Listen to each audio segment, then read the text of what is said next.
Hey there, welcome back to the channel, or perhaps you should be saying that to me, since it has been, well, 5.5 years or so since I actually recorded a video like this. There's been a few little things up on the channel, such as that Minecraft series, but I don't really count that. But today, let's get into it. We're in a brass battle here. I do have more brass battle or replays, whatever you want to, however you want to look at it, coming in the near future. I chose this replay to start out with after the very long hiatus for a reason. And that reason being that the first 5 minutes or so of this replay aren't terribly eventful, so it gives me a little bit of time to catch up on some things. I won't bore you with all the personal life, whatnot. I'm thinking about maybe making a video, a separate video, about just that kind of stuff in general in the near future. Let me know if that's a good idea or not, if you'd be interested in hearing that. Obviously, I don't expect that to get any kind of, you know, crazy amounts of views here on YouTube or anything like that, but, you know, some people might be interested. And that being said, how many people are listening now that are actually still subscribed to the channel and watch me regularly? Because in the last 5 years or so, since I've uploaded a real video, I've lost 2,000-3,000 subscribers. I mean, I was at 25,000-26,000. Now I'm at 23,000 something. I've just been losing, you know, a dozen or so every month, very slowly picking away. But let's talk about this replay for just a second. So you can see where I've gone here. I've been recently trying out this position, especially in a tank like the brass squid. It's a little bit quick, a little bit sneaky. I can sit up here behind this little tiny bush, so hopefully if a light tank scoots down there below me at a medium distance, say at those buildings that are kind of at the edge of the lake there, that they won't spot me. But I don't think that's actually happened yet. And I found it very hit and miss as if I actually get some shots out here where I'm aiming at the moment. You're going to see me, while I'm talking about other stuff here in a moment, you're going to see me sitting here a lot. You're not going to see me poke out very much and try to get shots at the front of the tank destroyers and even the mediums that are going to be advancing off to my right side there. The guys behind me are going to be fighting. And the reason for that is, and I know some people are going to disagree with where I am or what I'm doing. That's fine. They can do that. And honestly, it's probably not the best place I'm in anyway. But I'm not going to fight face-to-face with those vehicles unless I can do more damage to them reliably than they're going to do to me. So I'm not going to take a big risk because this tank doesn't have a whole lot of hit points. Man, that T-54 mod 1, he was angled just right to make it impossible for me to pen. Maybe I should have waited for him to turn a little bit and give me a better shot, but I was impatient. Anyway, I'm not going to fight head-on with enemies that have an advantage. This tank doesn't have the hit points to take many hits, and the style of this autoloader on this thing, it is way more effective near the end of battles when most tanks are on, you know, half hit points or whatever, and you can finish them off in the magazine in like the 2-shot magazine. That's way better. And you can see I'm kind of thinking about doing some stuff here, but ultimately I'm going to decide not to. So anyway, back to the channel talk. So as I said, it's obviously been a long time since I've made a real video like this. I'm actually finding myself a little bit nervous to record it. I don't know if that's going to be apparent in my voice at all, but we'll see how it goes. And after a few videos, you know, I'm sure I'll get over it again. I'll get more in that flow and everything like that. And there are some changes to the content I'm uploading, as I'm sure you've noticed.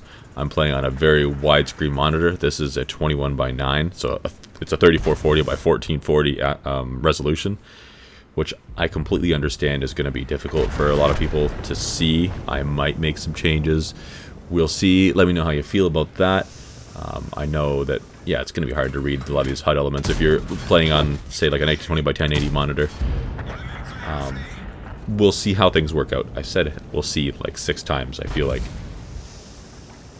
But yeah, a lot has changed outside of that as well since the last time I've uploaded. YouTube has changed a lot. Not a lot has changed from the viewer's perspective, I feel. But from the content creator perspective, man, everything from the monetization program, like that kind of stuff has changed. Shorts are now a thing. I'm going to be uploading those as well. And the way the algorithm works has probably changed. Not that I was really a master of that in the first place. Maybe I can figure it out better this time around. And to clarify, I do absolutely plan on uploading videos on a fairly regular basis now. I'm not going to be back for 1 or 2 videos and then gone again. I hope. And a lot of things have changed in the world, too. I mean, since 2018, firstly, COVID, that whole mess, life is a lot more financially difficult for a lot of people, including myself now. That's no fun.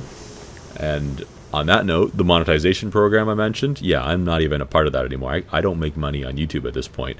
Before, I was part of a network named Fullscreen. They handled all that. I made a little bit of money here and there. Back at the time, at one point when I was doing the videos very regular, like daily, I was going to school for a program, and the money I made off of YouTube was enough for that to be doable. And I will forever remember that each and every one of you, just by watching my videos, the contributions you made to the channel, and that you made it very possible for me to do that and, breathe easy. This time around, the monetization program requires you have a certain number of hours watched of videos or a certain number of views on shorts before you can make anything. And I'll leave it at that for the details. But hopefully, you guys can be awesome and help me out with that a little bit. Now, let's get back to this actual replay. That's enough rambling on about all this random stuff. I've probably already scared off everybody that's, come back. Look at this video. Oh, Space is back. Maybe I can watch his videos. No. He's playing on some aspect ratio resolution I can't see, and he's talking about random crap. Alright, so now things are about to get exciting in this replay. I just finished off that T-34-1. I took a little bit of damage for it, but that was absolutely worth it. Getting that gun out of the game takes a lot of pressure off of me. My allies managed to take out another one there, so now it's just me and this AMX. And I do have a friend that I'm platooning with that is just off screen on my right, that he is going to play a very big part in two things. One, intimidating that AMX to not want to come around the corner and shoot me. Whether or not my friend is spotted or not doesn't really matter that much. As long as the AMX thinks he might be there, it's going to be a deterrent, and that's all I need. The AMX now is trying to back up and get out of my line of sight. I'm hoping he's going to get shot in the side by my allies a little bit. There's clearly someone trying to shoot me in the back while I'm here, but I'm mostly tucked away. You'll see that he might have the slimmest shot, but I'm not too worried about it. There we go. The AMX is getting shot by my allies. I'm trying to wait until he moves before I poke out and fire a shot, because I'm hoping that when he moves, his accuracy, his bloom is going to be huge, and he's going to have a very hard time actually hitting me. And I know that it's going to be difficult for me with this gun on the brass that isn't the most accurate thing ever to try to snipe the weak spot on top of that AMX. So I could have rushed a little bit earlier, and now I'm going for it. Ooh, okay, that was a very lucky shot. Hope I don't get shot in the side. They're crossing. Hopefully my friend here doesn't get shot in the side either. Thankfully he does not. And now, he might get here. I don't know if he's spotted or not. But anyway, let's move up. Let's see what else we can find. This part of pushing this flank is right up at this next corner. It's usually quite scary, but now there's not very many tanks left on the enemy team. It's a shame that I waited this long on this flank for the game to open up to be able to get through this flank. Maybe I should have pushed earlier. I don't know. It's risky. But now let's book it down here, see what we can find. Go in the opposite direction of my platoon mate there. Let's see if any of these TDs happen to be hiding over here, judging by the last spotted position. I doubt it. But that Ferdinand, we don't really know where he is. So we will see. Oh, there he is. Sitting up on the hill. I have the choice of shooting at the Ferdinand or else the 50 TP down below me. I decide on the Ferdinand. There we go. I don't think I'm spotted at this point. Let's see. So I've put a couple shots into that Ferdinand. My ally has died. My platoon mate has died. That's rather unfortunate. So now for the moment I'm going to not worry about that Ferdinand so much, because he might be difficult to spot, and I better get closer to him. Because he's probably not going to poke that ridge before I can shoot him in return, which sounds risky because I've got to cross the open. ELC even 90 might show up, and that 50 TP might be able to get a shot at me depending on how I get over there. So I'm trying to use that little bush here on the side of the mountain to keep myself hidden, but I don't think that 50 TP is going to be able to see me from that distance anyway, because this thing has pretty good camo, and as you see there, I managed to finish him off and get that kill. That gives me a lot of breathing room. I still have plenty of hit points. I can take a couple hits. Not a huge deal. Even if I run into that even 90, which I don't know exactly where he's gotten himself off to at this point, it should be okay. So I'm going to poke around this corner because I'm worried that that even 90 is going to try to get a flank on me. And I don't know if that Nomad is in a position that he'll be able to spot him for me. And the AMX 1375 on my team, as you can see on the map and in front of me there, he's coming around that backside of the what do you want to call it, the aircraft carrier over there. So I know he hasn't gone that way. So I'm wondering where he is. I'm half expecting him to be back behind where this Ferdinand is. But now we're going to try to make a move up on this Ferdinand, and maybe we can get the kill before my allies finish him off. He's a pretty low health. Oh, I got spotted. I don't think that was by the Ferdinand. Maybe it was by the artillery. And there's 2 kills there. That puts our total up to 7. Just like that. We haven't done that much damage. I mean, we're still just a little over 3,000, which isn't super impressive. But nonetheless, patience is worth something. Absolutely worth something in this game, especially when you're in a tank like the Barask. You need to know when to be aggressive and when to wait. And I definitely don't always get that right. And you could argue it even for this match. But in the end, it seems to be working out. Now we've got to hunt down that 1390. I'm hoping that I can get there before he decides to do something to our SU-152, because if he manages to get behind the SU-152, then that could be a very big problem for him. I'm not worried about myself facing that ELC-90 very much, as long as I don't miss a couple shots, and then in which case maybe he'd have a chance. But let's see where he went to. I think he's going up here. I feel like he should have been spotted by now, though.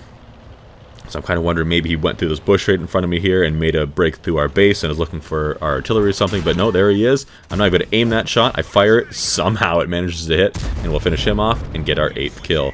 Just like that.